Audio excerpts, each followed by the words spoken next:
official FA Cup live, covering every game, every goal. Live, SJ Radio.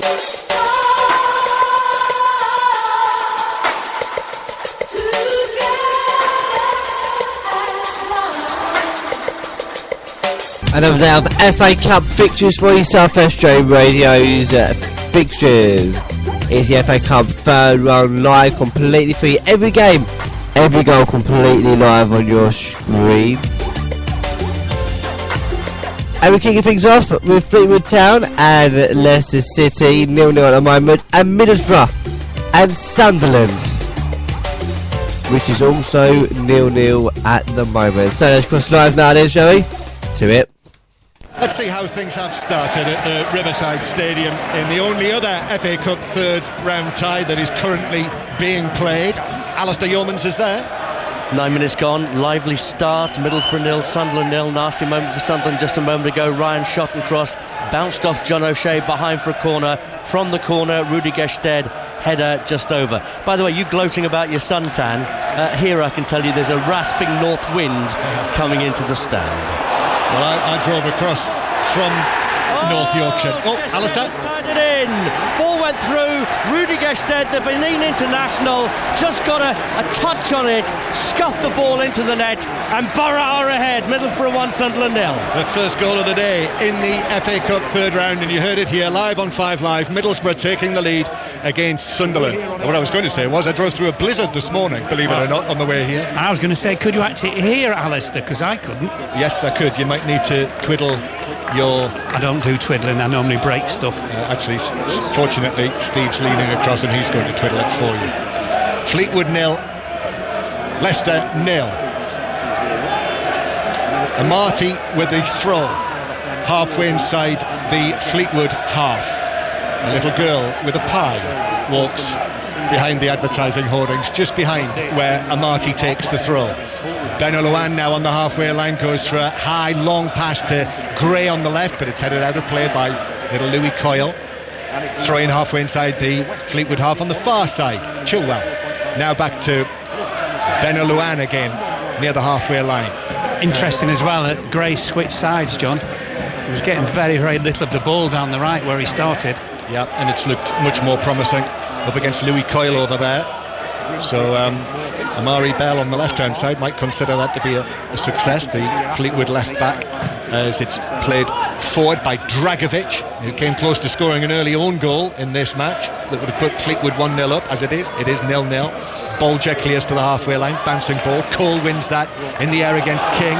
Played over the top by Burns for Hunter to chase. Amati got there comfortably. Little awkward bounce. Plays it back to Jakupovic, who, a little uncertainly, swept it away with his right foot out towards Chilwell on the left-hand side. I mean, the pitch looks pretty good, but after the warm-up, it has cut up, actually. Yeah, it has, no. I think it's not as good as it looks, shall we say. There are one or two bubbles I noticed.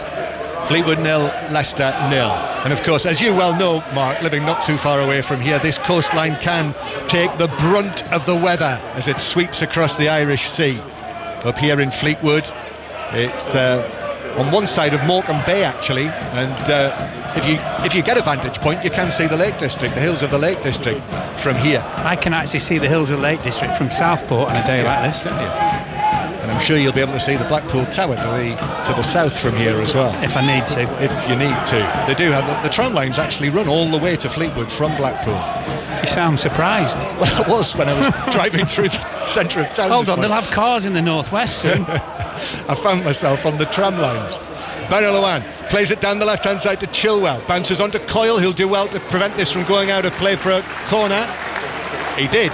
Well done, Louis Coyle. It's out for a throw next to the corner flag. Just down Leicester's left in the last 5 to 10 minutes, John. Starting to get a little bit of joy, aren't they? Starting to pull Fleetwood out a little bit. Yeah, where's Burns, who, I mean, ostensibly is playing as one of the front three, but really is one of the midfield five for the most part. Burns may well need to give Coyle as much support as he can. Ball into the Fleetwood area. Slimani, with his back to goal, is forced out of the penalty area by Bolger.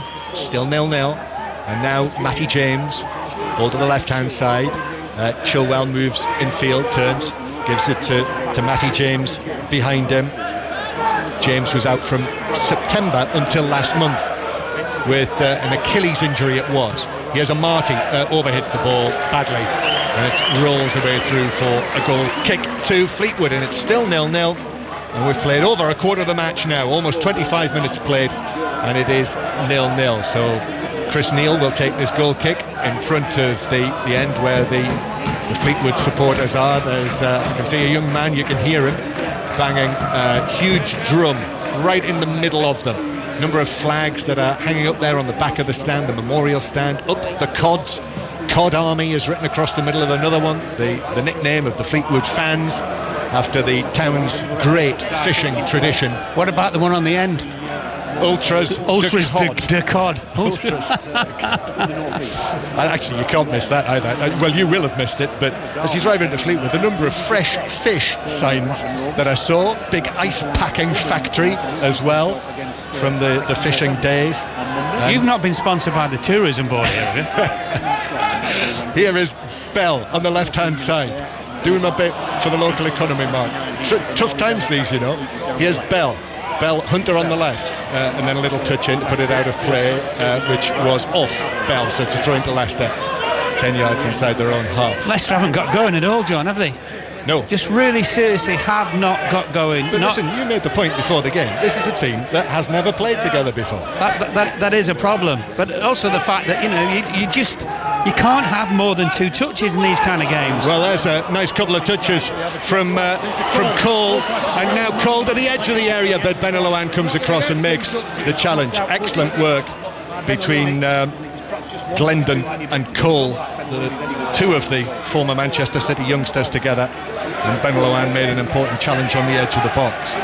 Just wondering as well about Adrian Silva, who we've not really seen get into the game for Leicester so far, but Cole now once again for Burns through the middle, but Chilwell has done well, come across from left back and managed to see it back to Jakupovic, who came out. Yeah, and Jakupovic was very quickly off his line as well, but good defensive play by Chilwell, getting the right side defensively of the attacker. And I was going to mention Adrian Silva, the European Championship winner with Portugal last year. Well, John, he looks very, very uncomfortable today. It's like, you can't tackle me. This is the player who missed the transfer deadline by 14 seconds, and rather humorously they've given him the number 14 to wear for Leicester City. As Gray now has it on the left-hand side. Burns is back there against him. Gray up against Burns. Coyle's getting back into position. Gray with a cross just above James. It was headed away by Pond for Fleetwood. Slimani though just outside the area. Slimani gives it back towards Silva. Now a little ball to the edge of the area to Slimani, who wants it back. King just outside the area. King with a cross, aiming for Slimani. He's headed away by Pond. Gray with a chance in the area, shoots from the angle, and it's deflected behind by a combination of defender and goalkeeper for a Leicester corner. Yeah, great pace as well, wasn't it, Gray? Slowed the defender down, quickened him up, and he was gone half a yard straight away. A good block. Not even sure did it come off the goalkeeper. But there for a moment, well, the way that the goalkeeper slapped hands with the defender suggested that... Came off the defender. Yeah. Gray is going to take this from the left-hand side. That was a worry there, though, because Gray was up against Wes Burns in the Fleetwood right-back position. Gray takes the corner of the near post, and that's headed away by Bolger, who took charge of that one. Headed it out of play a few yards away from the corner flag, where it bounced into the seats. And it must be, what... I'd be surprised if it was 10 deep, that stand on the far side that runs half the length. I don't think it is. Of that side of the ground. And a spectator in there returned it to Leicester. Still 0-0. BBC 5 Live on FA Cup third round Saturday. Commentaries to come as the ball is played into the edge of the area by Dragovic. It's deflected, finds its way to Silva. In comes the challenge on him from Kyle Dempsey, and then Dempsey gets another chance on the ball to run away with it. Dempsey, who did miss training this week on Thursday, but is past fit to play. Dempsey now again through towards Cole. Dempsey gets it back on his left foot, uses his right to give it to Hunter. Now Fleetwood are halfway inside the Leicester half, but Barnes was able to nip in and clear it away. Amati has looked uncomfortable at times against Hunter, but here Amati's able to play it back to his goalkeeper. I think it's just the pressure, John. As soon as you get the ball, Amati's one of many Leicester outfield players who know that the challenge is going to come in. We don't have a television here, do we? in front of us in the media areas. I thought you were about Fleetwood for a minute. You were the tourist board. Just you watch yourself. So I'm sure that the TV cameras will have tried to pick out the box that Jamie Vardy is in. But if they have done that, we are blissfully unaware. But we're told that he is here with his family in the chairman's hospitality box, because the chairman is on a yacht somewhere in the world. Did we ever establish where he was? Well, wasn't it Haiti? Haiti? Yeah, I think it was Haiti. Yes, it is Haiti. Mark Chapman confirms that to my left. So, the ball played forward by Bell, and it's headed away by Marty. Comes off Marty's head, and it's hooked out of play for a throw-in on the left-hand side for Fleetwood. Bell takes it. Hunter once again to Bell. Barnes just got a touch, and that means that Bolger is going to have to play it all the way back to his goalkeeper to our right. So we have Coventry Stoke at 3 o'clock, which is a really interesting one. I mean, that's classic FA Cup, isn't it? Mark Robbins against Mark Hughes. Yeah, especially as one team's going really well and the other isn't. Yeah, Chris Waddle will be alongside Ian Dennis. We'll hear from Chris at half-time. And we're also actually hoping to speak to Steve Perryman, if you're an Exeter City supporter, or indeed if you're a Tottenham fan. I mean, Steve Perryman, inextricably linked with the FA Cup, and he's going to be talking to Mark Chapman from Exeter, where West Brom are the visitors at half-time in this match, and that's the 5 Live Sports Extra commentary game. But Norwich against Chelsea is the 5:30 start. Pat Nevin and Conor McNamara will bring you that before 6:06 once they're done at Carroll Road. So those are today's commentaries. Lots more tomorrow, and indeed on Monday night. But Leicester in possession on the halfway line, back towards Beneloan, and now Dragovic, who must have had his heart in his mouth in the early moments when he played the ball back. As I say, he wasn't looking when he played the ball back, sort of round the corner to his goalkeeper, who was coming out. And Jakupovic, I think that's the save of the match so far. 0-0. Burns on the far side for Fleetwood, but as he's challenged by Chilwell, it's a good one. He loses possession. And now, a better spell of possession for Leicester. And here's Slimani, who allows. Well, I thought he was going to control it, and he actually caught it as it bounced out of play. I think it was coming over his shoulder. He couldn't quite decide what to do, and another stride further on, and the ball went straight out. Fleetwood 0, Leicester 0. Fleetwood in the third round for only the third time, whereas Leicester City, their claim to fame that they don't want in the FA Cup, they hold the record for the most appearances in the FA Cup final without winning it. 4 times finalist, weren't able to win it on any of those occasions. But the shape that the club is in, as I've already mentioned, Leicester must have aspirations of going a long way in this competition. Free kick that they've won. Gray is going to take it. Well, also in the 4th round, John, there aren't loads of Premier League games within 2 or 3 days after this, so that's going to be very interesting with some of the Premier League teams as to the teams are actually going to pick for the midweek games. Fleetwood 0, Leicester 0. A grandfather, I think, just leads a very small boy up the steps beside us. Gray takes the free kick in. Cole was back in there. He headed it across the box, and James blasted it wide on the volley, well wide and high as well, into the fans for a goal kick. Yeah, the contact was actually too good. Just needed to bend his back a little bit. Wasn't a great header in terms of clearing header from Fleetwood. That little boy, I don't know whether you saw him, Mark, he had his Fleetwood hat on with a badge in the middle of it. He looked at us two as if to say, why are those 2 aging men holding those things in front of their faces? I think he probably said old buffers as opposed to aging men. I think he was looking at you. Tight. Fleetwood 0, Leicester 0. We've got just over 10 minutes to go to half-time. Sun still shining extremely brightly, and I have a feeling it will be for the whole of the game, do we think? Yeah, no, most definitely, which I think defensively for Leicester may be a little bit of a problem as it starts to drop low, John, in the second half. Yeah. Eldin Jakupovic, I'm sure, will be aware of that, making his Leicester City debut today after being relegated with Hull City last season. Ben Hamer's on the bench. No Schmeichel at all today, incidentally, not in the 18, which again is not unusual in the Cups for Leicester this season, although Hamer has played previously. Here is Pond, who heads it away. Now here's Burns on the right hand side. Wes Burns just holds the ball up right in front of the Highbury Sports and Social Club, which has 8 spectators leaning on the metal hoardings there. Schwabel is has then been caught, even though the Leicester players come off worst. Well, and it's a free kick to Fleetwood, 10 yards inside the Leicester half, but the Leicester player is going to need some treatment. So while that happens, let's get another update from over in the northeast of England, where Middlesbrough ahead against Sunderland. Last we heard from Alistair Yeomans. Yes, halfway through the first half, Middlesbrough 1, Sunderland 0. Rudi Gested's second goal of the season after 10 minutes, made by Adama Traore, who's getting a start under Tony Pulis. Since then, Sunderland haven't given up, but they've been under pressure. Martin Braithwaite a shot, beaten away by Jason Steele in the Sunderland goal. Borough 1, Sunderland 0. Incidentally, if you're on the way, Leicester players still receiving treatment to these FA Cup matches this afternoon, the 3 o'clock kickoffs, and you're listening to us on 5 Live, just to let you know that you can actually start watching all of the goals from the FA Cup from round about 5:15 today on the BBC Sport website, via the app, and also via the red button. So it is Adrian Silva who is the player who was injured. Sponsored by Granada Fish Bar tickets. 28797. A great prize today of £965. Well, that's got a cheer, certainly. And Adrian Silva, I'm not sure he's going to be able to continue, you know. He's being led off the field extremely gingerly. Yeah. His left ankle. Yeah, he's not really fancied it, John, either, in all honesty.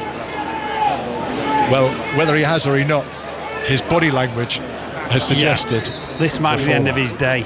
Free kick for Fleetwood. 2 of them run over it. It's played forward towards the edge of the area by Dempsey, and then it's cleared away on the edge of the box by Leicester.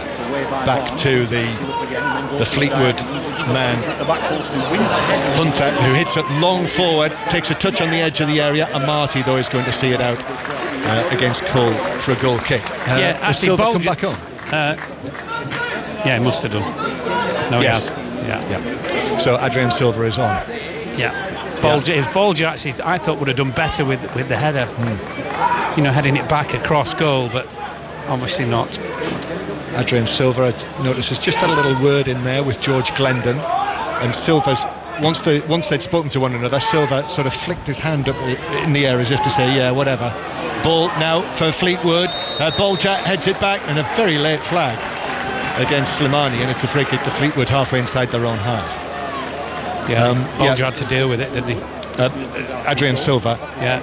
And now Schwabel is having a word with him. Yeah. 2 of them. Well, so Silva's clearly unhappy about... John, if you're Schwabel, you're going to clatter him again, aren't you?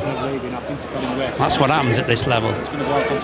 That is Marcus Schwabel, 27 years old, who was signed by Fleetwood from the German 3rd Division, where he was playing for VfR Aalen, and now he's involved in the FA Cup here in Fleetwood against Leicester City, and he's putting himself about. And which he's allowed to do, by the way. He is totally allowed to do. Devante Cole has been fouled, and it's a free kick to Fleetwood here on the left-hand side. So up comes Nathan Pond. What a story that would be if Pond scored a goal against Leicester City that proved to be pivotal. Yeah, Bolger as well. He'd have some life after that, wouldn't he, Pond? Mark Schwarzer. Here's Hunter with the free kick. Hunter plays it in, right-footed. It's headed away on the edge of the box. Pumped back in by Coyle, but he's got it all wrong, and it bounces out of play. I'm not sure what Coyle was trying to do, actually. I said Mark Schwarzer because I was talking to Mark Schwarzer before the game, but I meant Mark Chapman, who's sitting to my left, who... well, they're both lanky, aren't they? Yes, easily confused. Here is Jakubovic, who takes this goal kick, which bounces downfield, and it's headed on by Chilwell round Coyle. Chilwell into the full-back position. Coyle comes across near the corner flag, and he blocks it out for a corner to Leicester. A little bit lucky, Coyle, really. He was caught out of position, but he was fortunate that it wasn't Damari Gray, because Chilwell all left foot, not quite as tricky as Gray would have been. Fleetwood 0, Leicester 0. There's a little recently constructed temporary television gantry there. If you're on the way home, this match is on BBC television, incidentally. I'm not sure where Jonathan Pearce actually is. I've not seen it. Oh, he's on the far side. I see it. I'm seeing him now. Gray takes this corner in towards the edge of the 6-yard box. Bolger heads it away, and then Schwabel was able to head it further away, and he's actually been fouled on the edge of the area, Schwabel, so it's a free kick to Fleetwood. Yes, he's actually got a commentary box. Yes, on top of the stand, on the far side of the ground. No wonder I haven't seen it. No, exactly.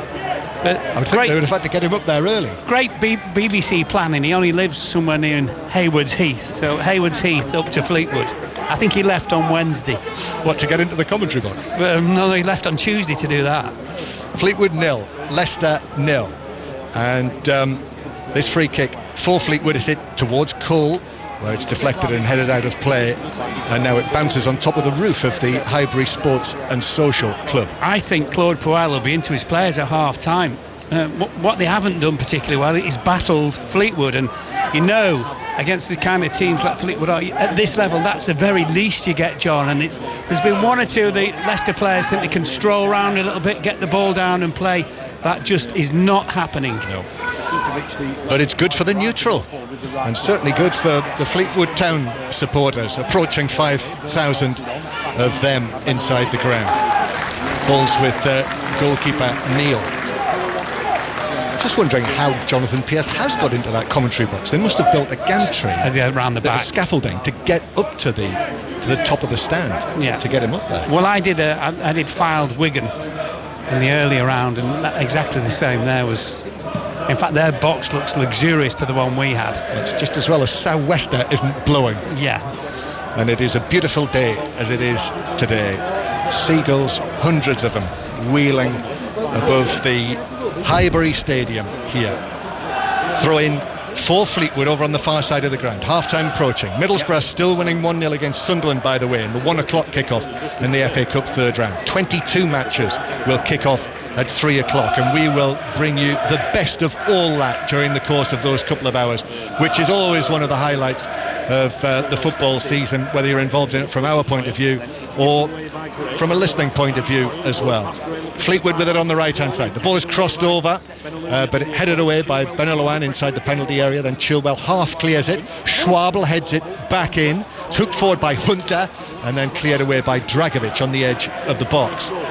Bell was caught in possession there by Silva, and the ball's bounced to Harvey Barnes, and Barnes now for Leicester cuts in field, but Hunter was back with a covering challenge to help out Bell, and it's out for a throw-in. Yeah, it looked a little bit dangerous from when Bell was caught, but thankfully for Fleetwood they get lots of players back, and very quickly too. The fourth official has indicated nil, Leicester a minimum nil. of 2 minutes added time. 2 minutes. 2 minutes of added time, as you will have heard. Don't you normally have one? Oh no, it's been the trainer was on, wasn't it? Physio. That's right, yeah. And indeed Pond came on for yes.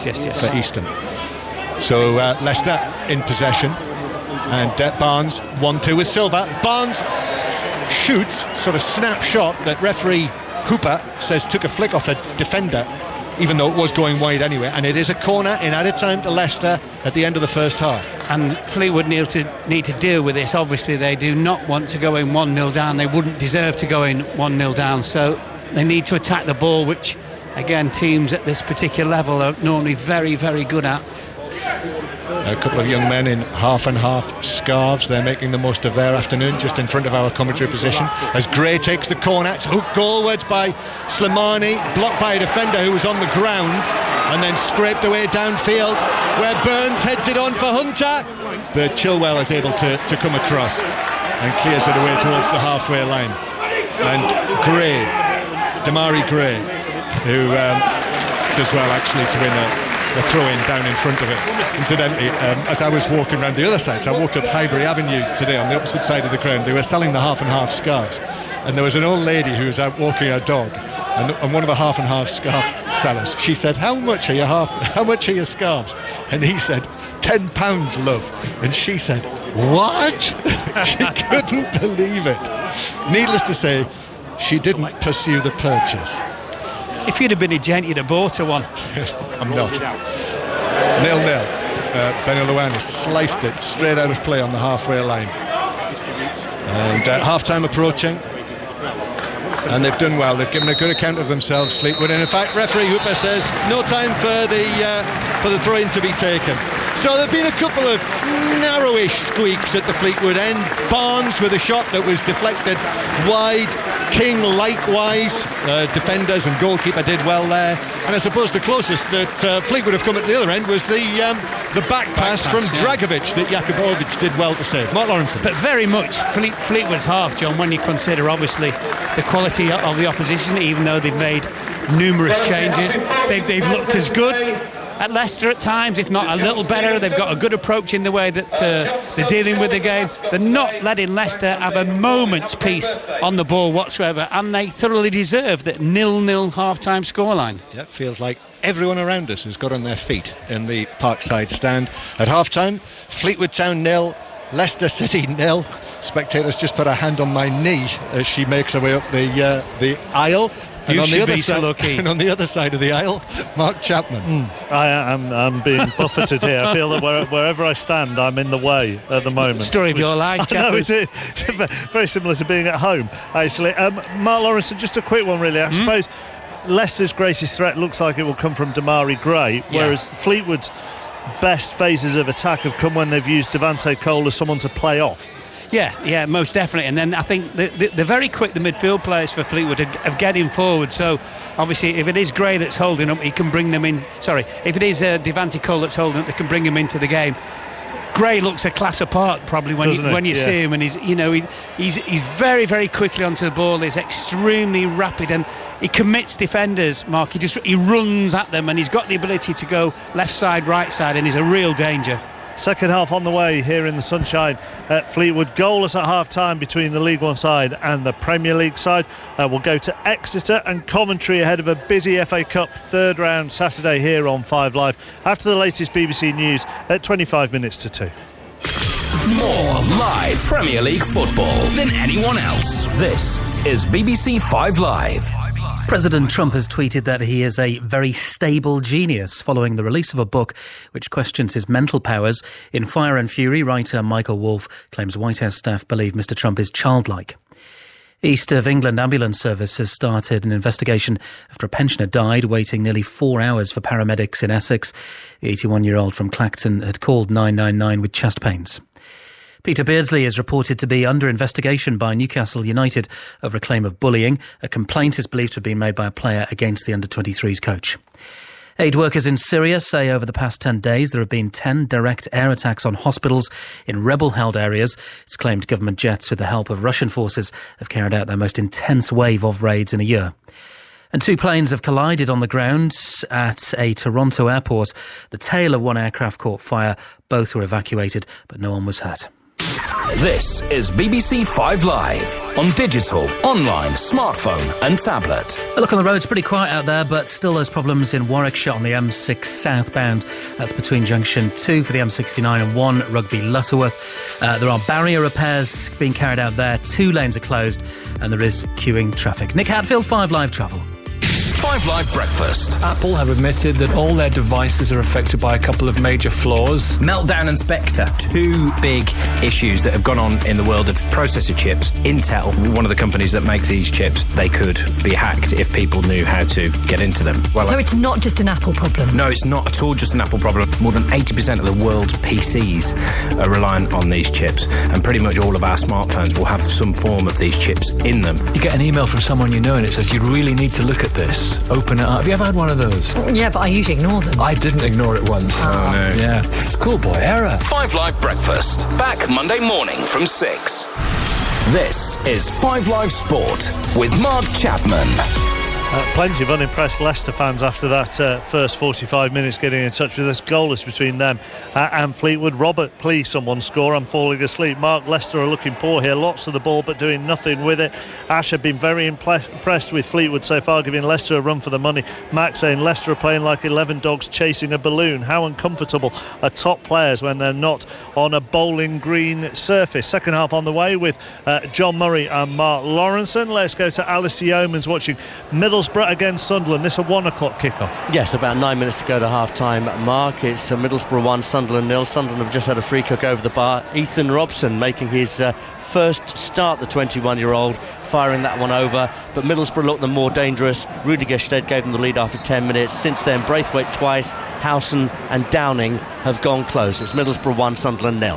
Thank you, Alistair. Away from the FA Cup and 10 days later than scheduled, 5 Live Sports at Chepstow for the Coral Welsh Grand National. This takes place at 2:05. Our correspondent Cornelius Lysett is there. The flooding that caused last week's abandonment has gone then, Cornelius, and 20 runners due to line up. Yeah, good afternoon from a cold, slightly breezy but crucially dry southeast Wales, where the going remains heavy for what is a tremendous staging of Wales's 3 3/4 mile Premier Jumps race.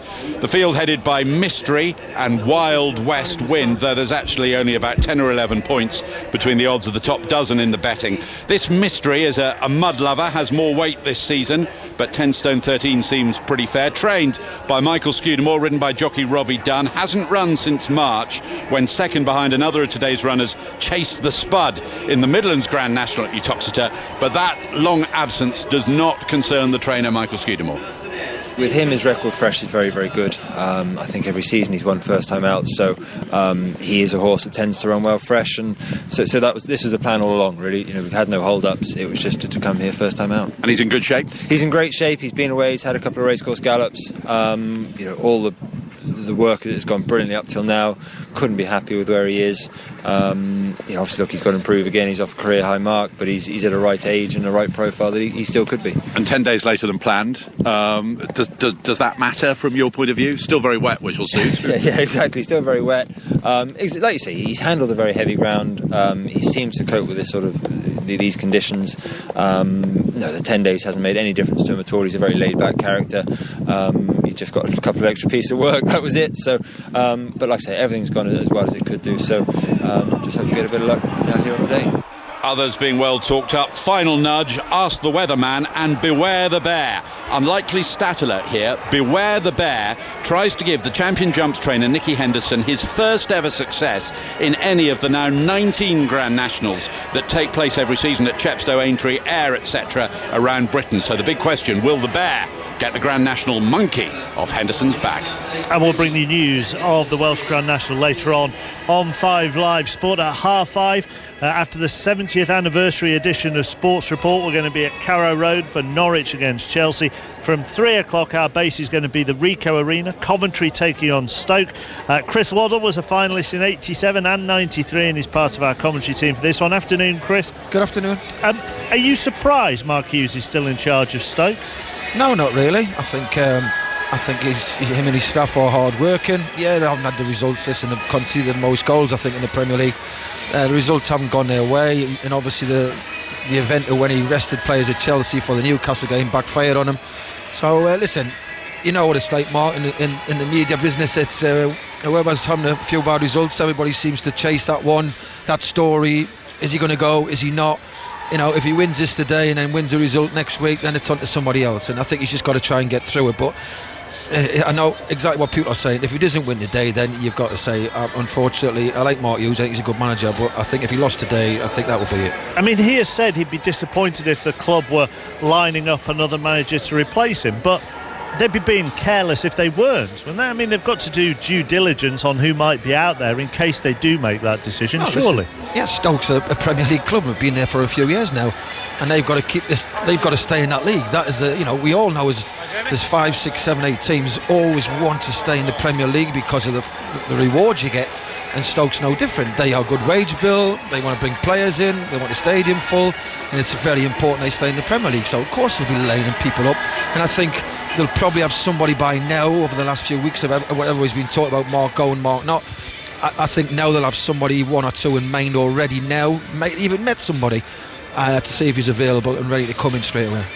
Talking to David Boost earlier, former Coventry defender who's now works as a community officer with the club, talking about the atmosphere at the Ricoh and what a disadvantage it can be for Coventry now. They've got this massive stadium and yet not that many fans in it. Even if there are 10,000 fans in it, which is double the crowd we got here at Fleetwood today, it still wouldn't be a great atmosphere.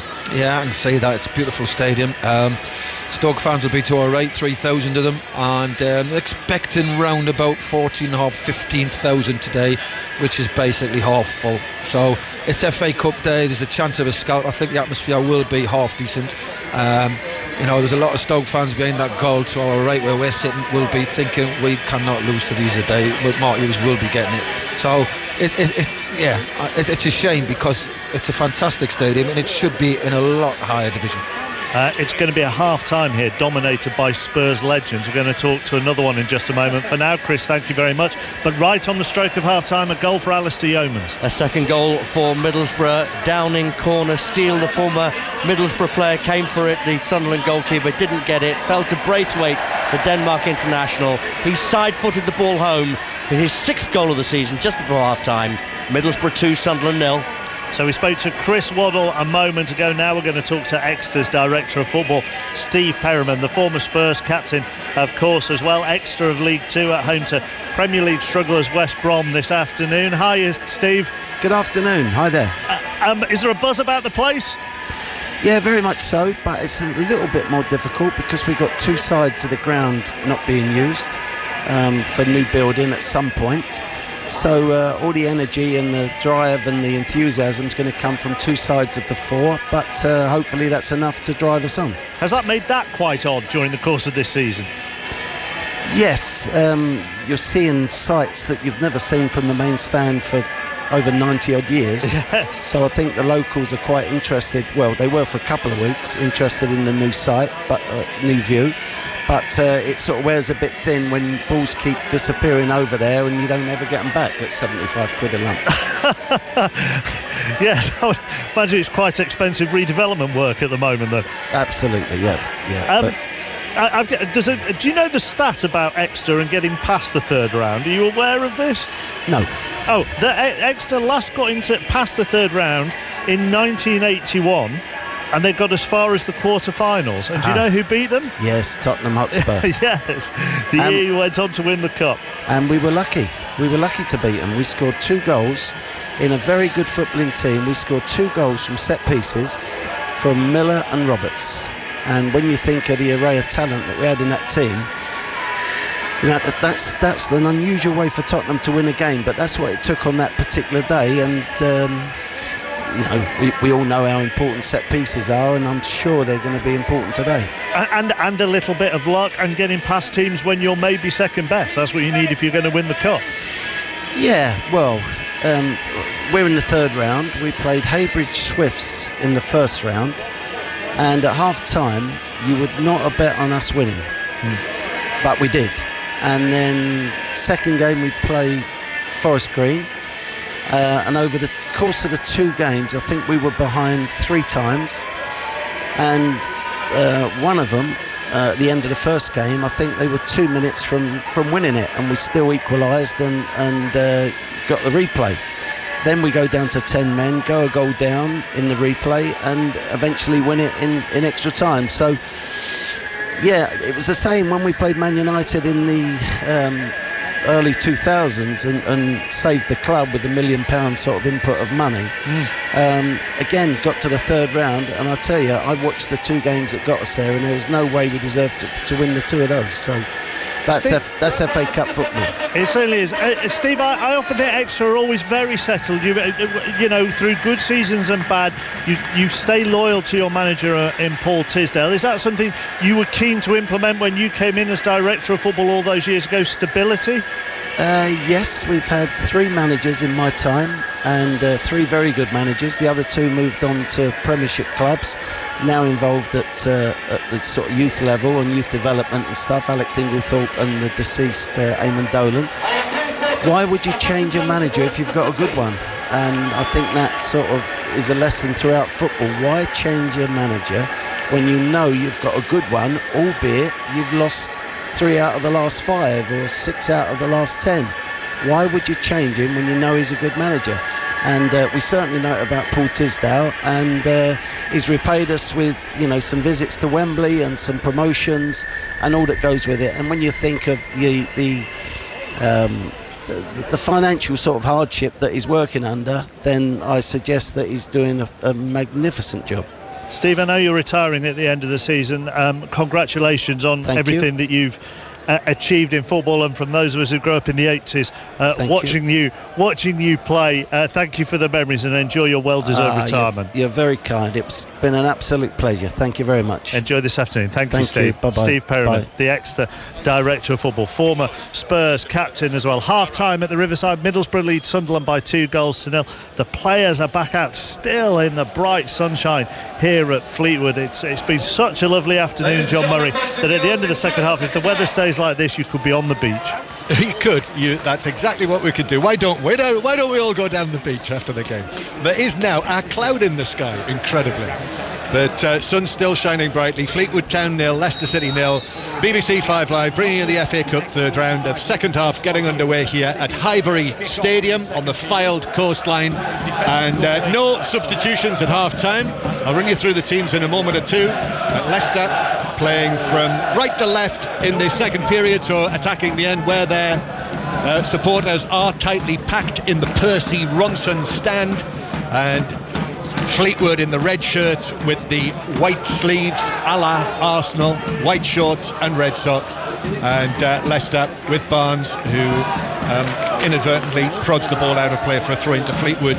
So the home team, the League One team, 12th in League One they are, Uwe Rösler's team coming into this match. Chris Neal in goal, a back four of Louis Coyle, substitute and club captain Nathan Pond, now alongside Kian Bolger. Ashley Eastham had to go off in the first half. Amari Bell at left back, midfield of Glendon, Dempsey and Schwabel, with Burns on the right, Hunter on the left, and Cole, Devante Cole, son of Andy, up front.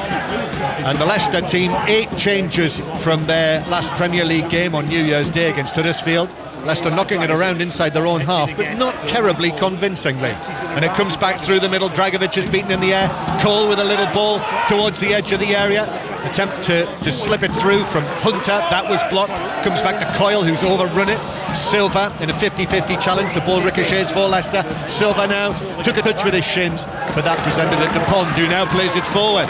And Glendon's passes straight at Chilwell and bounces out of play. So the Leicester team, there's no Jamie Vardy. If you weren't listening earlier, he's not deemed to have been 100% fit, so not able to play against his former club. We're told he is here, and I'll tell you what I'm laughing at in a moment. But no Riyad Mahrez in the 18 either. So the Leicester team, Jakubovic, Amati, Dragovic, Benalouan and Chilwell. In midfield, James, Captain King and Adrian Silva. And then Damari Gray and Harvey Barnes in the wide positions. Barnes, who's just been recalled from loan at Barnsley, and Islam Slimani up front. Fleetwood 0, Leicester 0.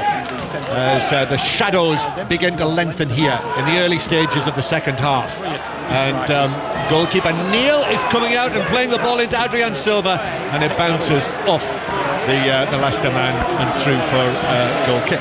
I think Pond just waved the goalkeeper out, didn't he, Nathan Pond? And Neil seemed to take an eternity, a little bit lucky as well. He smashed it into Leicester player Silva. It could have gone anywhere, John. Could have been a problem for Fleetwood. Yeah, and in the first half, I mean, there were a couple of deflections wide of the Fleetwood goal, shots from Barnes and from James that were deflected narrowly wide. But really, Chris Neal in the Fleetwood goal hasn't been overly extended yet. No, he hasn't had to make a save where you thought, whoa. Louis Coyle for Fleetwood, playing the ball over the top. Benalouan puts his arms apart as if to say to Jakubovic, come and get it, which he eventually does. We talked about the fishing heritage of Fleetwood in the first half, and we got a note from our colleague Ian Dennis, who will be commentating at Coventry later, who said that in the 70s Fleetwood had 3 players in their team called Fish, Cod and Haddock, which I had to say I thought he was on the wind-up, but I asked one of the stalwarts here, David Mitchell, who's part of the media team, and he's just walked up to me and put a little paper down, and he's put fish and haddock tick. So they obviously had a fish and a haddock. Whether they had a cod is not confirmed. But they had a player who Preston signed called Bobby Ham round about the same time as well. Right. It's food for thought, isn't it? It certainly is. Throw to Fleetwood, and it's overhit by Glendon, out of play for a throw-in to Leicester that Chilwell will take. How old is Glendon, John? George Glendon is 22. He looks about 14. His father actually was a pro, Kevin Glendon, who played mainly in the non-league, but in the northwest. I suspect he might have crossed paths with you at some stage. One of your old Oxford teammates is just sitting. Colin Greenall? Yes, Colin Greenall just sitting down to our right. He was telling me before the game that you were his manager at Oxford United. I was. Throw in Colin Greenall, working for BBC Radio Lancashire, who do such a great job in the northwest, covering all of the football.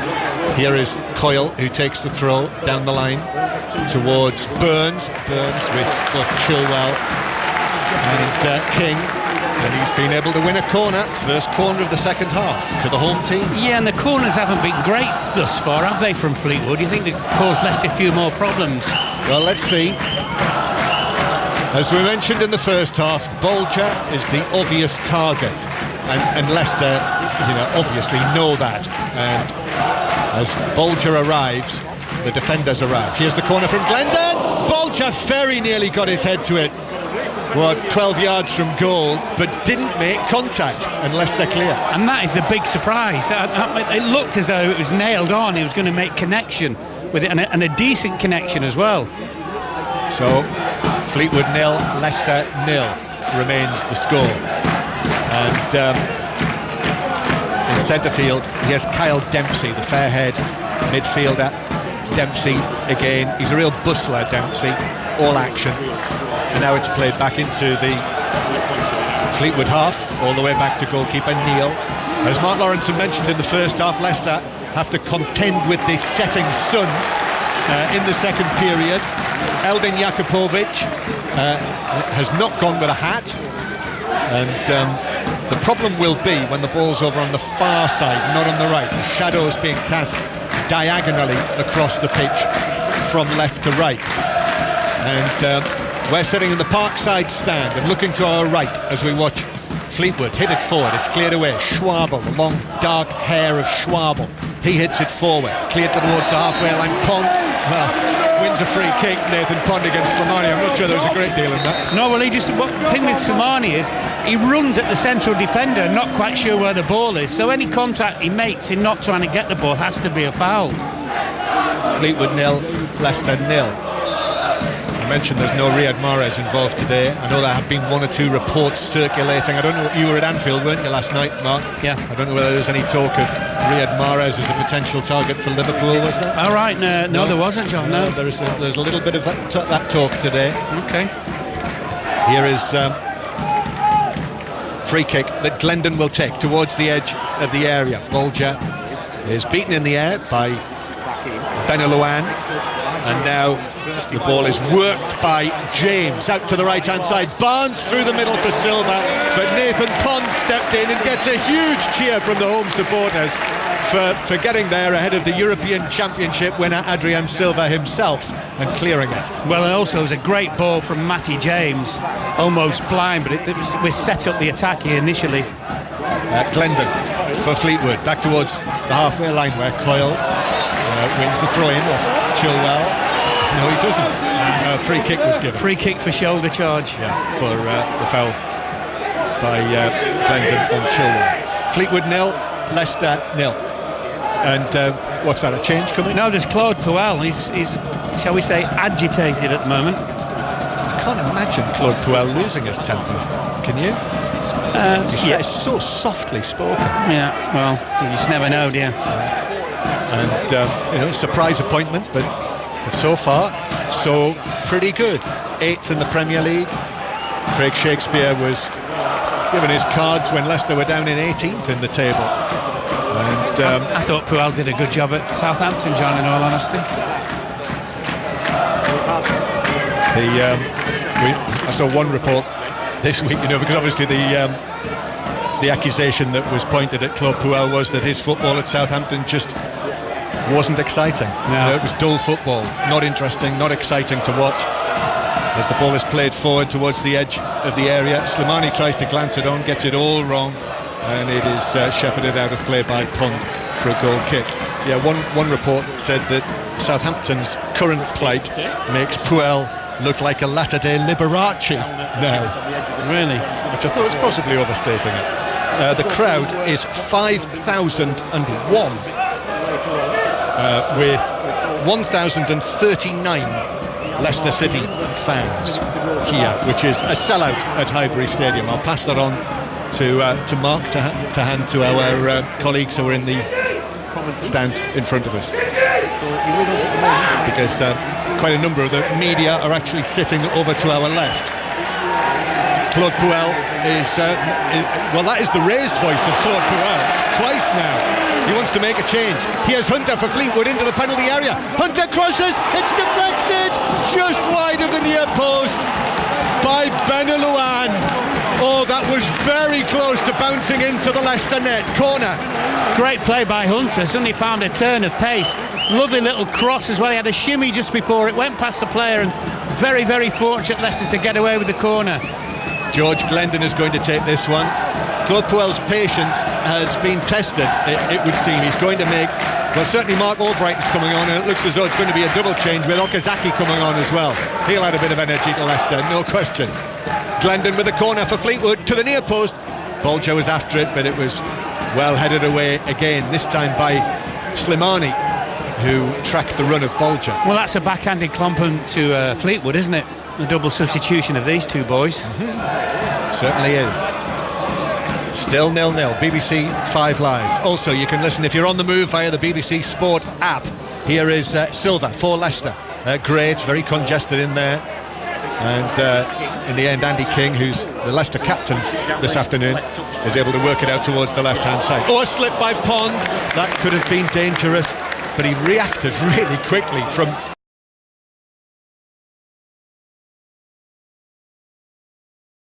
Big long levers, isn't he, Pond? Right, here is the change. Going to be two changes for Leicester one innovation this season. I noticed it last night in the game at Anfield. Number 32, the numbers on the assistants board are only on one side of the FA Cup board.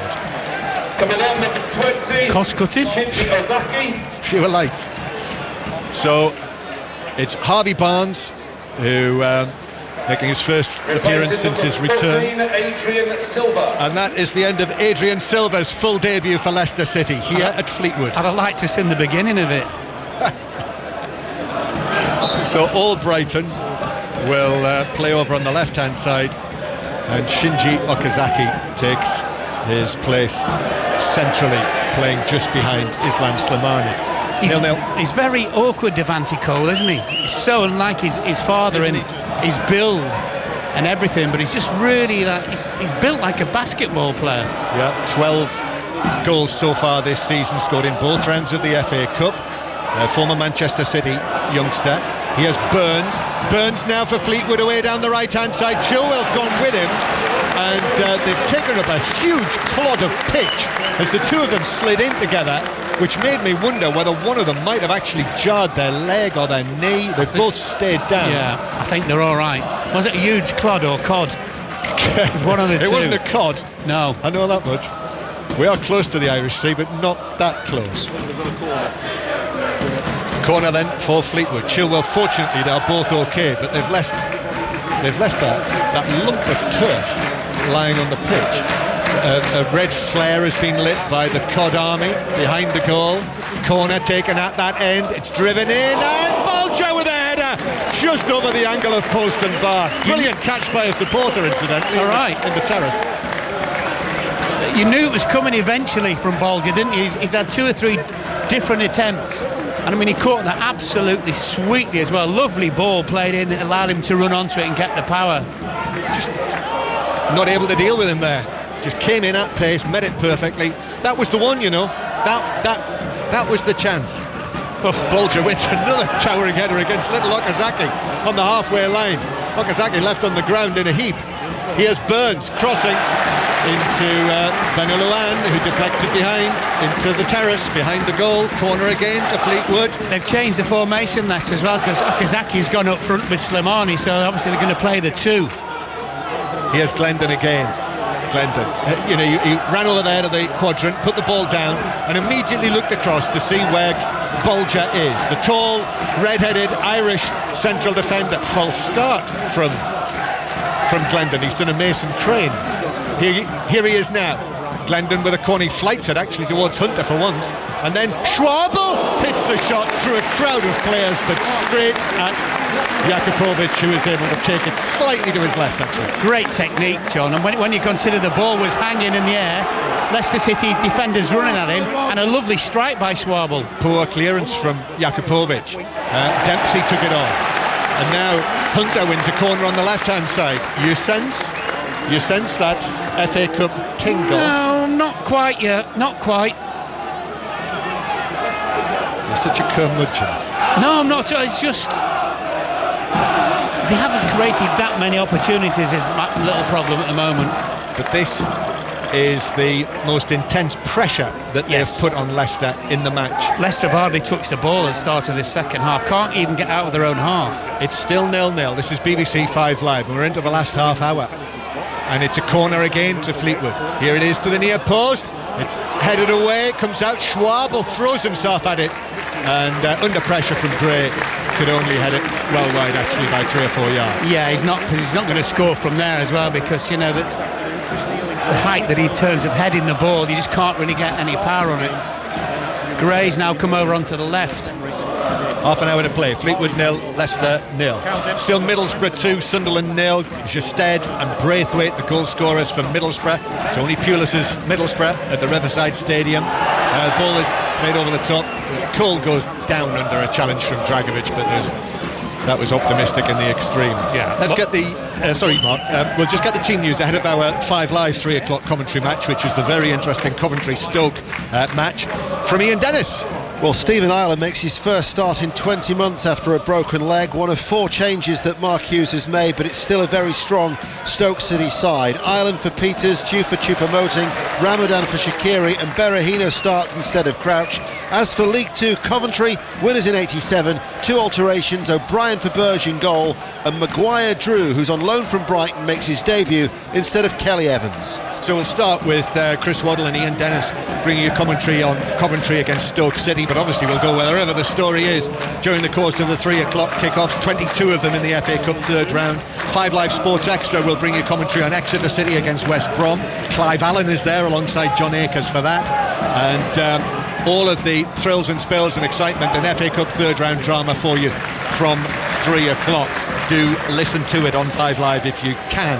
And then Norwich City, Chelsea from 5:30. I mentioned Middlesbrough 2-0 up on Sunderland. What's happening now, Alistair Yeomans? Just underway in the second half, John, and Sunderland have gone close. Josh Madger making just his second start, the 19-year-old. Glancing header came back off the bar. Borough 2, Sunderland 0. Fleetwood 0, Leicester City 0. And after that period of Fleetwood pressure, it's Leicester now with Marty. Plays it infield to King, and then King flicks it forward, but that's asking a lot of Slimani. Oh, and he's caught Bolger as well, as Bolger cleared it away. Well done, Bolger, though. That in the Premier League, he'd have gone down and been injured, wouldn't he? He just got up and got on with it, which is an everyday occurrence. We also will bring you today, between 5 and 5:30, what is the 70th anniversary edition of Sports Report. 70 years this week that Sports Report first hit the airwaves, presented by Raymond Glendenning. Today it'll be presented by Mark Chapman, live from here in Fleetwood at the Highbury Stadium. To be fair, John, the stock of the presenters has gone down over the years, hasn't it? Certainly the moustaches have. Raymond Glendenning, they say, used to have the most magnificent moustache. So I'm very pleased. I'll tell you one thing which is a real quirk. You know, last year we celebrated the 90th anniversary of the first commentary, which was at Highbury. Arsenal against Sheffield United. The very first sports report 70 years ago, one of the featured matches was Arsenal against Sheffield United again at Highbury. And today, the 70th anniversary edition will be presented from Highbury. With a little bit of consistency. Here's Pond on the edge of the area, who heads it away out towards the left-hand side, where Bell could only play it out for a throw-in to Leicester, in front of the little tiled-roofed Highbury Sports and Social Club. There's been a massive conversation going on here between Michael Appleton and Claude Puel for the last couple of minutes. Well, they've got one change, obviously, that they can still make. And their other options are Kelechi Iheanacho, Harry Maguire, Wilfred Ndidi, and also Hamza Chowdhury, who's only made one substitute appearance this season. And it is still 0-0. And Fleetwood are still on for the possibility of reaching the fourth round of the FA Cup for the first time. Oh, that's a bouncing ball. Schwabel went in with a challenge and caught Okazaki there. Just wondered whether Simon Hooper might produce the first yellow card of the match. No, I don't think he is. Just a free kick. Yeah, Okazaki was just that much quicker than Schwabel. 25 minutes to play on 5 Live from the BBC. And free kick. Albrighton and Gray standing there together. This will be 40 yards out. And again, though, Fleetwood have put up a two-man wall, and actually Chris Neal, the goalkeeper, says no, I just want one player in there. So it's Little Hunter. Albrighton flights it over the top and beyond everyone, and it just bounces through, and Chris Neal is able to go quite comfortably to his left. Well, nobody went for it.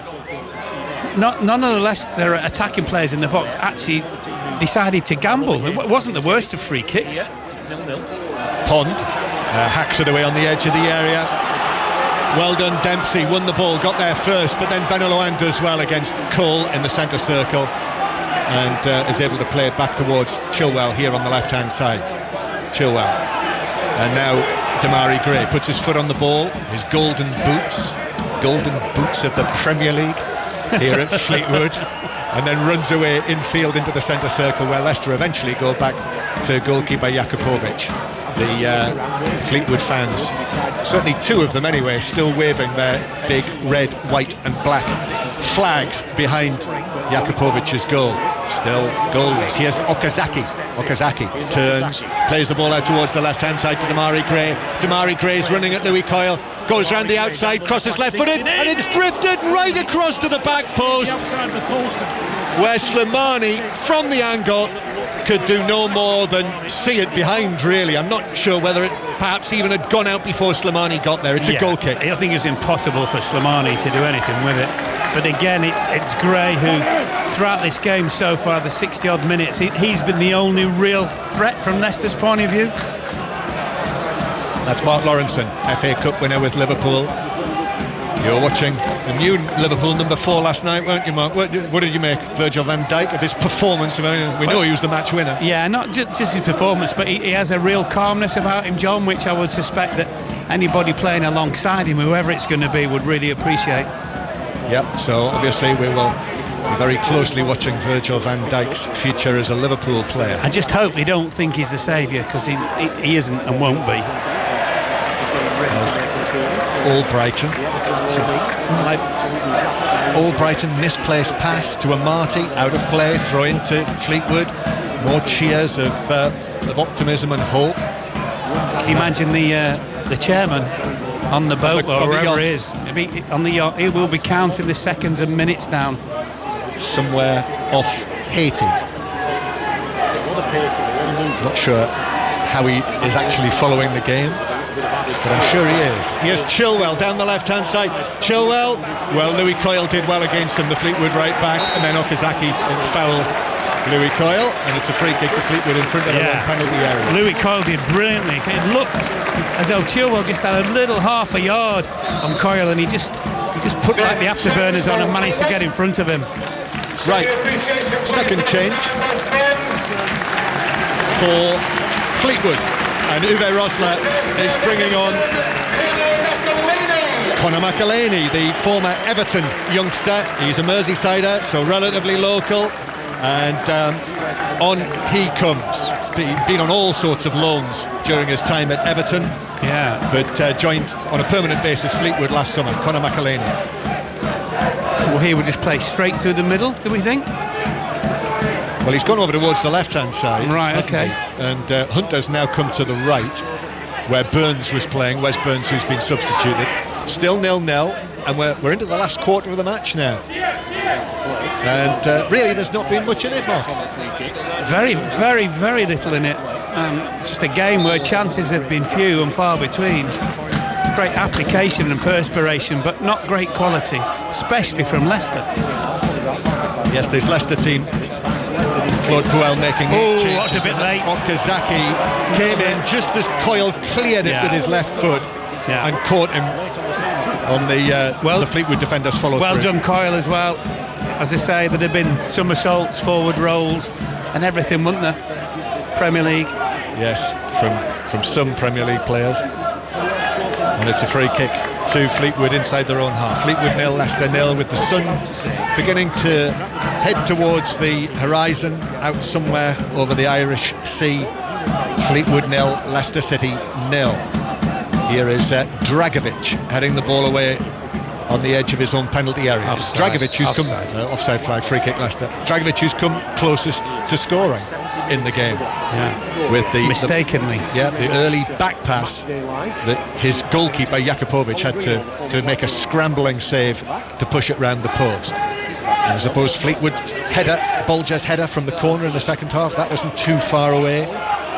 Leicester, really, it's just been those deflected efforts that have dropped and flown wide of the Fleetwood goal. It has been a match of few chances. It's one of those games where I imagine that anyone watching this on BBC television will probably think, well, it's not much of a game.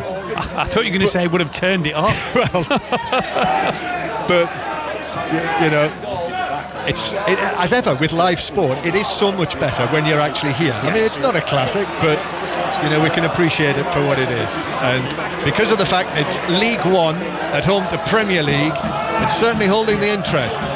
Here's Okazaki playing it to King.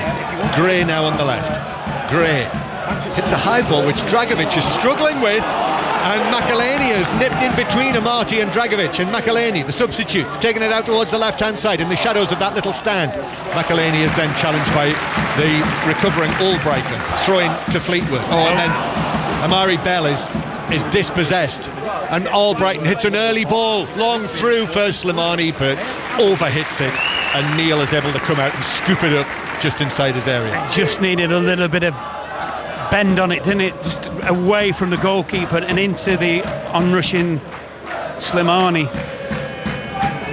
So it is 0-0. The red and white of Fleetwood Town against the blue of Leicester, and Chilwell lifts it forward and will bounce through back to goalkeeper Neil, who's out of his penalty area. Okazaki quickly charging him down or closing him down, cleared it towards Hunter, who could only hike it out of play under pressure from Chilwell.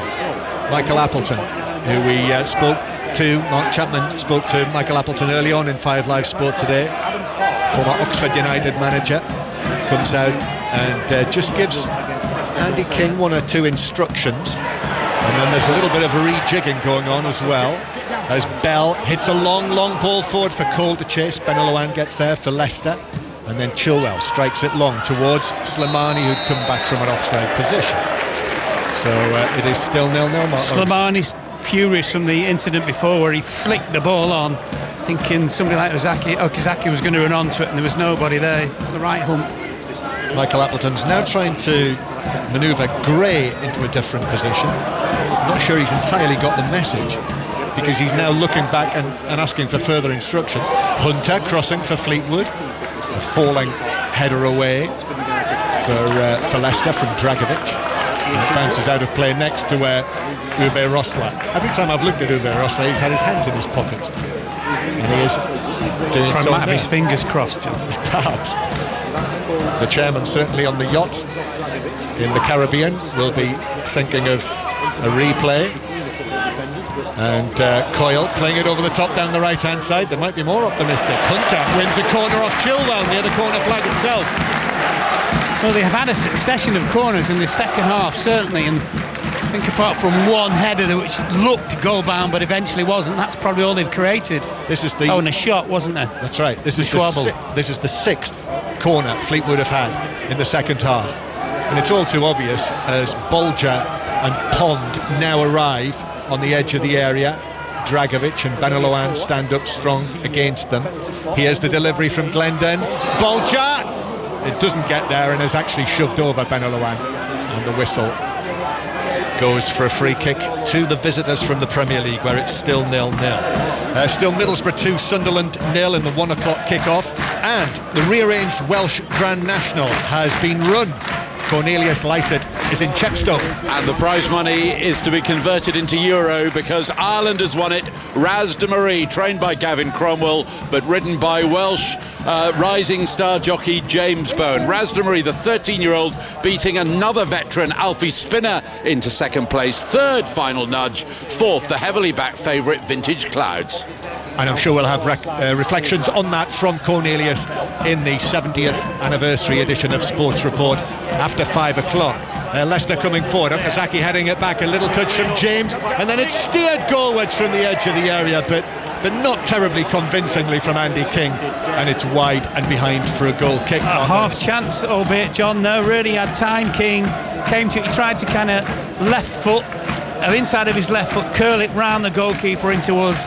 What was a far post for him, but his contact wasn't great. Are we thinking now that Leicester have gone to 3 central defenders with Chilwell and Albrighton as the wing backs? Yes. So that's the change. That's the adjustment that Claude Puel and Michael Appleton I think they've dropped Akazawi into midfield a little bit, and Damari Gray, seemed to be up front with Slimani for a while. Yeah, he is now much more central, Damari Gray. Yeah. Oh, and there's a stoppage here because Dragovic, I think. Not for Dragovic, the central defender, who stayed on the ground. He's lying on his back. I mean, Damari Gray has, in recent times, Damari Gray under Claude Puel has probably played most of his football in a central area. Yeah, well, why wouldn't you? When he runs at people, you got a little bit more room. Obviously, he has to play. If he's on the left or the right, he's got a touch line to the side of him. Just feel like you've got more freedom when you play through the middle. So obviously, and they obviously want him running at now at 33 years old, the not terribly mobile Nathan Pond. Yeah. And the Bolger, Kean Bolger, must be 6'4" and more as well. So it is still 0-0. Coyle heading the ball away from his own right back area, and then it's won well by Glendon and Hunter. This is all right down in front of us. Beneloan puts the challenge in. It's out of play for a throw-in to Fleetwood. Coyle takes it, and it's clattered by Chilwell into Hunter, and it bounces out of play actually into the seats of the Fleetwood dugout behind Uwe Rösler, down to our right. Still 0-0. We're into the last 15 minutes now. I don't know any other ground, John, where you would be so close to the players. Here's Okazaki on the left hand side, running at Pond, but Pond goes to ground, but crucially tackles the ball, and it actually bounced out of play off Okazaki, who's just holding the right side of his groin after that. Just keep an eye on him. Leicester can still make one change. Fleetwood have got one change up their sleeve as well, and throwing for Fleetwood. Schwabel with a header, and then it's volleyed very high and forward towards Coates, thumped equally as high by Beneloan. Bolger then heads it forward, and then Dragovic with a little cushioned header forward. Pond nods it out towards the right hand side. Coyle succeeds only in winning a throw-in off Chilwell. So still Fleetwood 0, Leicester 0. Still Middlesbrough 2, Sunderland 0 at the Riverside Stadium. 2 commentaries at 3 o'clock. In all, over the course of these 4 days of the FA Cup third round, we're bringing you 11 commentaries from the third round, either on 5 Live or Sports Extra. Do join us for what's been billed as the VAR match on Monday night, Brighton against Crystal Palace, and then tomorrow commentaries from Newport, Shrewsbury, Nottingham Forest, and on 5 Live Sports Extra from Wembley, the Tottenham-Wimbledon match. So that's what we have for you tomorrow. But Fleetwood 0-0 here. If they win, they'll be through to the 4th round of the FA Cup for the very first time, and they are very much in this. They've actually spent more time in the Leicester half in the second period than Leicester have in theirs. Bounces back though into the Fleetwood territory and off the chest of Gray and out of play for a Fleetwood throw. The VAR derby. Yeah. What happened to the M23 derby the other week? Yeah, it's still the M23 derby as well. How pathetic is that? Coyle takes the throw, headed on by Cole, and it bounces out of play for a goal kick off the head of Cole. Yes, it's a bit of a trend at the moment. They were calling this one the Vardy derby. Were they? Yes. Not the A585 derby or something? Not the A585 derby. Iheanacho now is going to come step forward for Leicester, and with this helpful electronic Slimani's got a beat on this. We can't see who it is, but Slimani gives it away by running the 15 yards or so, or trotting, shall we say. And Iheanacho, Kelechi Iheanacho, signed for a lot of money, £25 million from Manchester City last summer, and has really yet to make himself part of the furniture at Leicester City. No. He did have a toe injury at the start of the season, but just the 1 goal so far. So Iheanacho is on. He's not kicked on like I thought he would, actually. But hey, sometimes it takes 6 months, sometimes it takes a season. Fleetwood 0, Leicester 0. Cole flicks a header on down the line. Oh, Hunter's done well to beat Benalouane. Hunter into the penalty area, looked across it. The challenge came in from Benalouane, and he did well actually.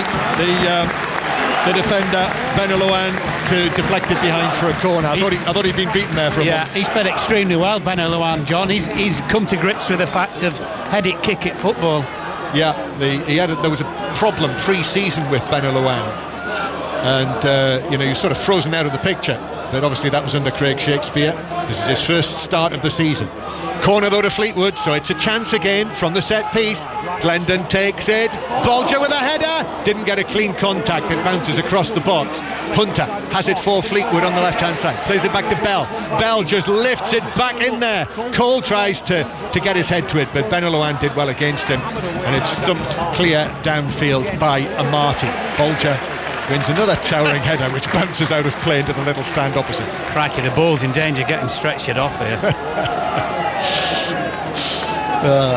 How nice to hear that. That's one of your favourites, isn't it? Still going in 2018. Here's Cole now in a central area. Cole does well, holds it up, plays it square, and then it's worked by Glendon to Coyle on the right hand side. He's got Hunter down the line. Hunter's low ball into the penalty area. He was scuffed and cleared by Benalouane, but Fleetwood get another chance.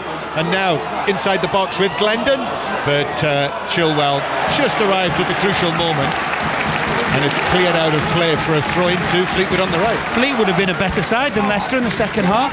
No argument at all. They've had more of the possession.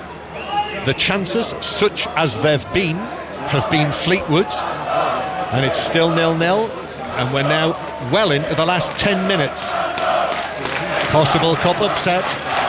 Here's Coyle down the right, wins a corner off King, who came across. Corner. What you don't know, John, is how hard that Fleetwood have had to work to get themselves in this position. I do hope that they hold on at the very worst, because they deserve a draw.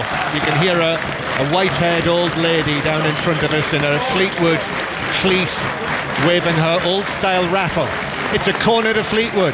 Here's the delivery. Bolger hits it high over the top of the bar and actually hits the top of the memorial stand with that one. He literally just headed it the way the ball was facing, didn't he? He didn't try and kind of flick it goalwards. He just stood headed as though he's defending it his end. How many headers at least from corners? It must be at least 6. Yeah, I would have thought so. Well, they've had 9 corners, and I think Bolger's been the target for all but one. But you know what? Sometimes when you do a game, then you kind of follow that team a little bit, look at the results, and if you see it like in the paper at the weekend, Bolger scoring, you know what he's done. It's not a left foot half volley, is it? The funny one was he hadn't scored since March. Then he scored 2 headers from corners against Hereford. Then he scored the next week, and he's not scored since. Could have had a hat-trick today. Yeah. Mind you, that doesn't quite tell the whole story. No. Fleetwood 0, Leicester 0. Less than 7 minutes to play. Could be a cup upset. Leicester could sneak it. Iheanacho now playing through the middle. Do you know what, John? I mean, from this now, just inside their own half, Leicester, you think they might have just stuck it up into Fleetwood's box and attack it, but the centre-backs have all stayed back. Here's Coyle chesting the ball down in his right back position, up towards the halfway line where Cole and Benelou are in a wrestling match. Oh, tag team, wasn't it? And the ball's out of play for what's given only by referee Hooper as a throw-in. I think it was 2 threes and a 6, though, wasn't it? From both of them. I think it was 2 falls and a submission. Yeah. Throw-in. Coyle is going to take this, just in front of the 4th official. And just next to where the Fleetwood Town Club crest is emblazoned in front of the tunnel. Cole takes the ball in field and is upended, and it's a free kick in a good position for Fleetwood. Guess who's coming up? It wouldn't be number 12, Kian Bolger, by any chance. Yeah, exactly. Free kick. This is near the right corner of the box. That club crest has the anchor on it with the naval ropes, and if this goes into the net, they'll be able to hear it on fishing trawlers in the Irish Sea. Here is Hunter or Glendon with the delivery. It will surely be Glendon. All eyes on Bolger. Glendon runs over it. Hunter plays it in. It's bounced right through everyone and beyond the far post for a goal kick. What a super ball. I mean, Uwe Ross is just hands up in the air saying, why did nobody gamble? Why did nobody attack it? Maybe it was the fact that they think it was just meant for Bolger all the time. But you would think somebody like Devante Cole, who obviously gambles, that's how he gets his chances in the 18-yard box. Somebody like him might have made a run across one of the defenders. It was crying out to be gobbled up, wasn't it? Slightest touch, John, would have sent it in goal. Still Fleetwood 0, Leicester 0. Once we're done here, we'll be counting down to all of our 3 o'clock kickoffs in the FA Cup. 22 of them kicking off at 3 o'clock today. Commentary from Coventry against Stoke to begin with, at least on 5 Live. Exeter West Brom on Sports Extra, if you fancy that, on your digital radio via iPlayer Radio, BBC iPlayer Radio. Norwich Chelsea from 5:30, and then 6:06 to talk about it all. And the highlights are on BBC television tonight, 10:30 or 7:30 in the morning. Throw in, Fleetwood defending. Okazaki gets his head to it, out of play, and we have 4 minutes to play plus added time. Just one more set piece of Rosler, and the Fleetwood supporters will be thinking one more chance, could be. Perhaps. Has Iheanacho actually touched the ball since he came on? He's touched a few of the Fleetwood players. Coyle takes the throw up the line, cleared back to Coyle, who lifts it forward again. Hunter is the target. He's had a decent afternoon, hasn't he? Yeah. Ashley Hunter. Tricky, lively. Started at Burton, then was released by them, played for Ilkeston before coming here, and he's still only 22 years old, and he's been bright whichever flank he's played on, and he's been on both sides. Yes, he has. Just a little fella, a classic winger really.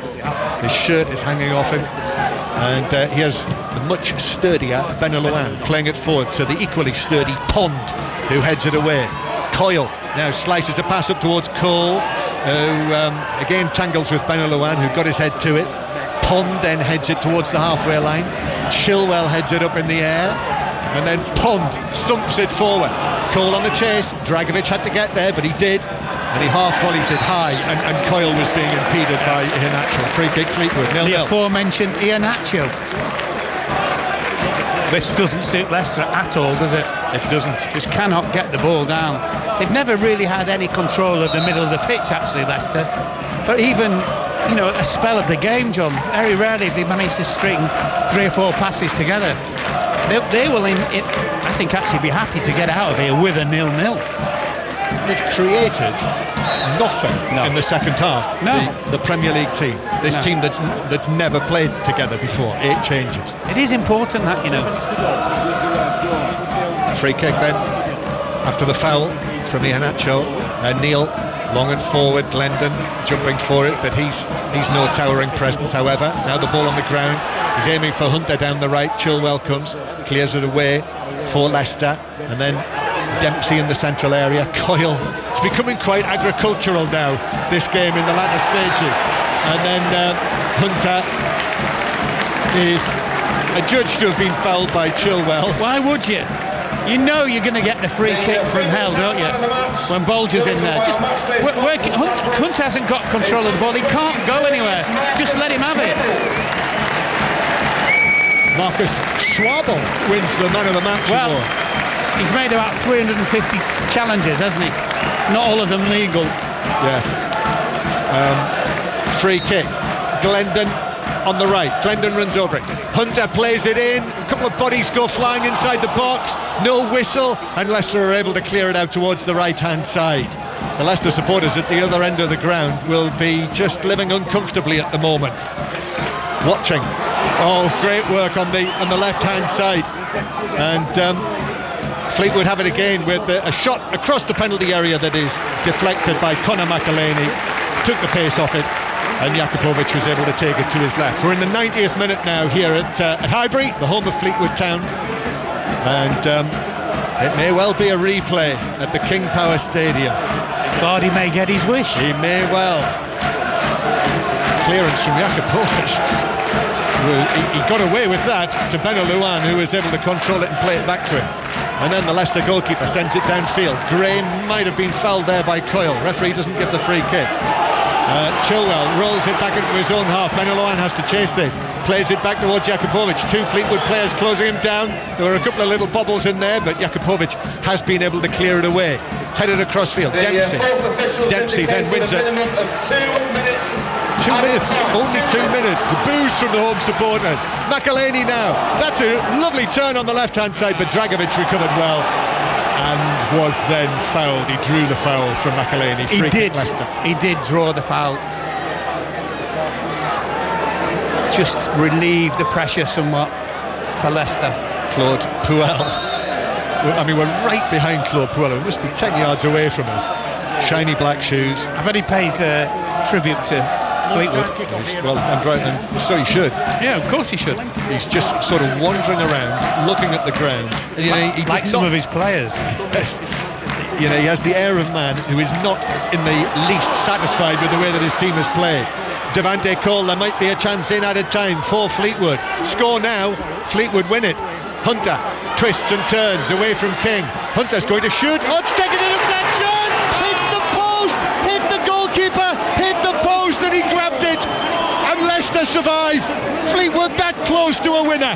Well done, Jakubovic, because he had the deflection, and then the fact he didn't really know, or seemed to know where the ball was, and in the end he's made the save. Well done to him. I thought that was in. I think it hit the post twice. I think it did, John. Yeah.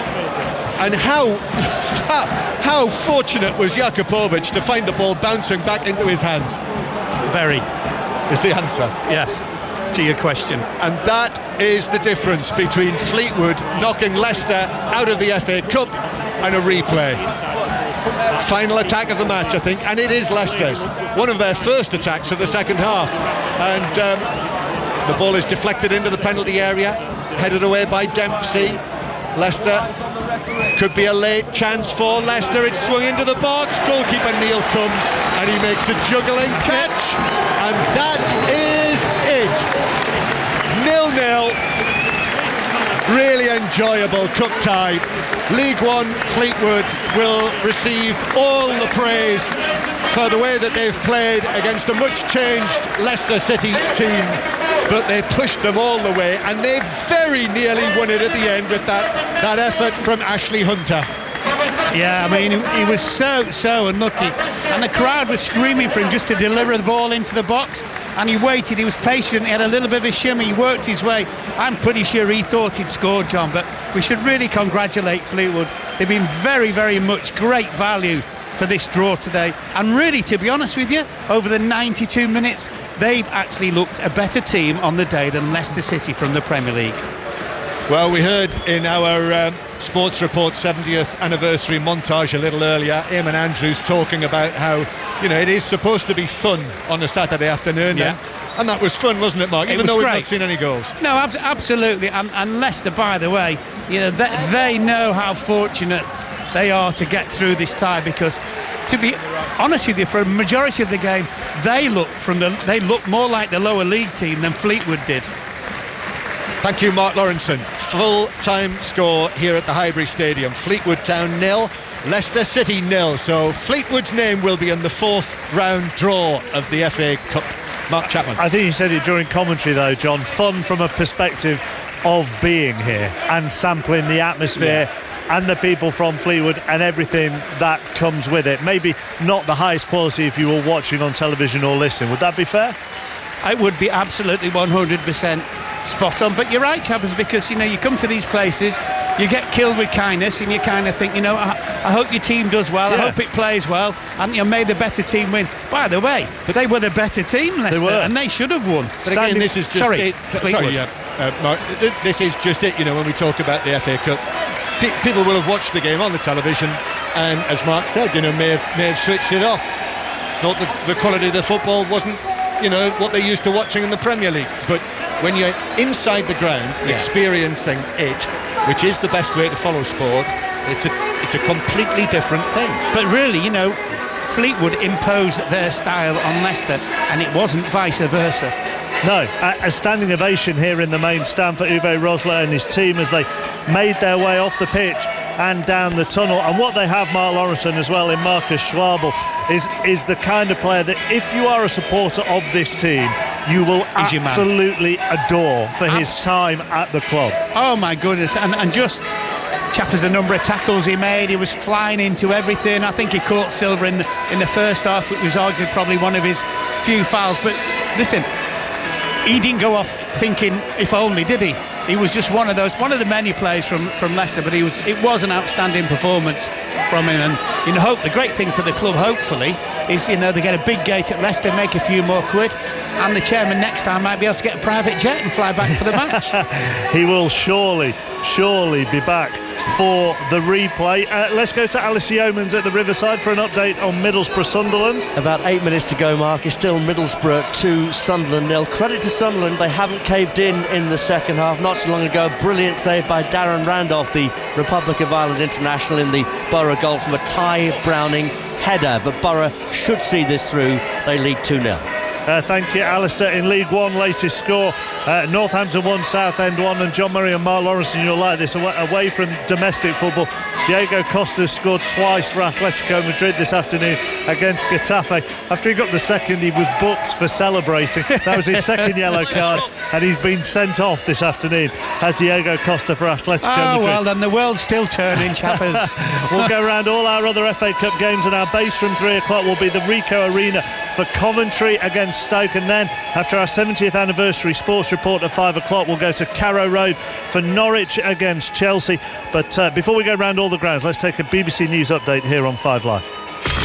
More live Premier League football than anyone else. This is BBC 5 Live. With the 5 Live News, I'm Nick Hatfield. Donald Trump has rejected claims that he's unfit for office, insisting he's a very stable genius. The president has been tweeting in response to a controversial new book which contains allegations about him and his administration. An ambulance service has apologised and begun an investigation after a pensioner from Essex died while waiting nearly 4 hours for paramedics to arrive. The East of England ambulance service says it's been experiencing its busiest days ever. Syrian aid workers say there have been 10 air attacks on hospitals in rebel-held areas in the past 10 days. The Syrian government and its Russian allies are being blamed for the assaults. House of Fraser's confirmed it's asking some landlords for rent reductions as it looks to turn the business around. The chain has 59 outlets across the UK. And Channel 5 says more than 1.4 million people watched the return of the sitcom Will and Grace last night. That's more than double the usual audience figure for that time slot. BBC 5 Live. We all prefer it when things are made especially for us. And now you can personalise your experience of 5 Live and 5 Live Sports Extra with a BBC ID. I have got absolutely no idea what any of this means. Let BBC iPlayer suggest shows based on your listening habits, share your favourite content, or create a playlist to listen to at a later date. Kermode and Mayo's film review will obviously be top of the list. We are the latest thing, basically. It's not one for the critics. Go to bbc.co.uk to sign up, where you'll also find our terms of use. This is 5 Live Sport with Mark Chapman. And we're live at Fleetwood this afternoon, where the League One side have drawn 0-0 with Leicester City in the FA Cup third round. 85058 at 5 Live Sport. If you want to get in touch with us, Sam, well deserved. Fleetwood, Leicester have been poor, but Fleetwood are excellent. Alice Fleetwood said that they wanted it more than Leicester. And as we go around our 3 o'clock games, Mark Lawrence, and this one from Ian, which I'd be interested to know how valid you think it is. When a Premier League team's going to realise that their second string is no better than a Championship or a League One standard team, Fleetwood were much the better side. Well, I think it's a little bit harsh, because I made the point to John before the game that, you know, the Leicester starting 11 chappers will not have played together. And, you know, it's all right being Premier League players, but they're not used to, you know, teams are all about partnerships in 2 central defenders, midfield players, if you play 2 up front, all those kind of things. So it always takes a while for that team to really kind of gel together, and Fleetwood knew it, and Fleetwood know, all the players know each other extremely well. They played the way they're very, very good at, and as we know, they actually should and could have won this game, and it would have been a surprise to people who weren't here, but not to anyone who's inside this stadium. You may have just heard a voice there go past. We go, that's good for us, hey, which was the Fleetwood finance director on his way for a coffee. So he's on his phone checking the account as we speak. At the Riverside, still Middlesbrough 2, Sunderland 0. There is an early game in League One. That'll be approaching half time, and Northampton 1, Southend 1 is the latest we've got. So 23 more ties this afternoon. We'll bring you news of all the goals as they go in. Our base from 3 o'clock is going to be Coventry. Stoke are the visitors, struggling Stoke. Mark Hughes under pressure. Chris Waddle, former England international, and our senior football reporter Ian Dennis are at this one. Ian. Yes, Coventry City, third from the top in League 2 against Stoke City, third from the bottom in the Premier League. Mark Hughes has named a strong enough side, you would think, to see off the challenge of his former Manchester United teammate Mark Robbins. 4 changes. Ireland making his first start in 20 months after a broken leg. He replaces Peters. Diouf comes in for Choupo-Moting. Ramadan replaces Shaqiri, who was booed and jeered by a section of supporters during the recent game against Newcastle, and Berahino for Crouch. As for Coventry City, well, they've made 2 alterations. One of them is in goal, Liam O'Brien coming in for Burge, and the other one is Jordan Maguire-Drew, who's 20 years of age, making his debut on loan from Brighton, who's replacing Kelly Evans. 3,000 Stoke fans will be at the Rico this afternoon, and Andy Gillies has been catching up with a few of them. Well, I'm actually sitting down in the casino in the bowels of the Rico Arena with a couple of Stoke fans who've got here early. Elliot, first off, what are your thoughts about the situation with the team? Well, I expect and I hope Mark Hughes to field a strong side today. This is a massive game for not only the club but Mark Hughes himself. We've been terrible in getting through cup competitions in recent seasons, and it's imperative that we do that today. Let's turn to Greg, who's here with you as well. Greg, do you think Mark Hughes should go? Do you think there should be a new manager? I think it's about time he went. I've been to too many away games this season, including home games, where we lose. We're not just losing; we're getting turned over, and there just doesn't seem to be a lot of passion in that Stoke team at the moment, and it's worrying to see. It's very concerning, especially the position we're in at the moment. We're in bottom 3 of the Premier League. It's not looking good, especially when the teams with new managers are all, they're all winning now. They seem to be getting results where we aren't. So something's got to change. Is that the feeling within the majority of the fans? 100%. I think you'd struggle to find fans backing Hughes at the moment. Not only are the team, the performance is poor at the moment. It's the manner of how we're going about them. There's no fight. There's no passion. What used to epitomise Stoke has been lost. That is gone now. We used to be the team that everyone hated and feared in the Premier League, and now the big sides just look to roll us over. So Mark Hughes at the moment, he seems to be struggling with just finding a result and finding the right the right feel for a game, for tactics, and not only that, but he's losing a lot of the fans with his press conferences and things that he's saying. There's a certain arrogance about the man, and when you're in this position, you can't be doing that. You've got to keep the fans on side, and unfortunately, he's lost a lot of them. Chris Waddle, I think that about a few managers, really. I wonder whether they realise what they say in their press conferences and media conferences, whilst it might be trying to send a message to players or other managers or whatever mind games they play, actually does have a big effect on the fans' perception of them. Yeah, I think at the end of the day, first and foremost, Mark, it's about results. If you're winning games, fans put up with bad performances, don't enjoy the football as such to watch, but a result covers a crack. And I think on many occasions you'll see that with a lot of teams. Once it starts turning, performances are poor and you're conceding goals and getting beat quite heavily in a lot of the games, there's only one thing going to happen. That's the fans are going to turn. They don't like it, they're not enjoying it. But it's a little bit, this one's a little bit like the West Brom scenario, isn't it? Where do you want to survive in the league and be well away from relegation? I know they're in a bad position at the minute, but normally they're well away from it. All right, you're not going to challenge the top 4 or 6, but you can survive in the league. And I think a lot of chairmen want that. But once you start going into them depths of the bottom 4, bottom 5, all of a sudden it's panic to press that button. They haven't pressed it yet, Stoke, but 2 bad results or 1 bad result today, they could. SJ Radio's official FA Cup live, covering every game, every goal. Live, SJ Radio.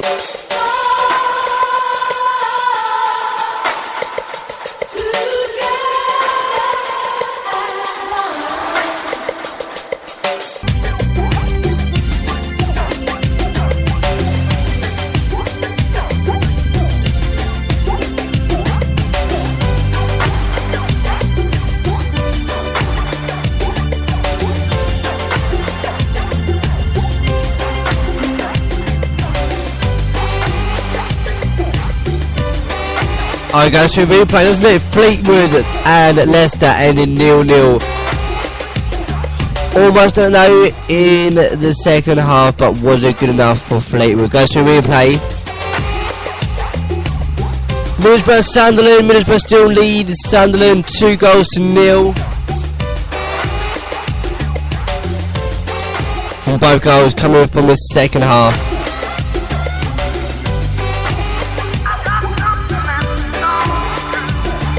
Okay, we've got all the 3 o'clock kickoffs for yourself, but next for yourself, here we go. We have got 22 games for yourself for the next 90 minutes, so keep up to date, keep going, because we've got a team news to build up to the FA Cup 3 o'clock games for yourself. 22 games for yourself, all here, and you can watch it and you can listen to it here on SJ Radio around the world as well.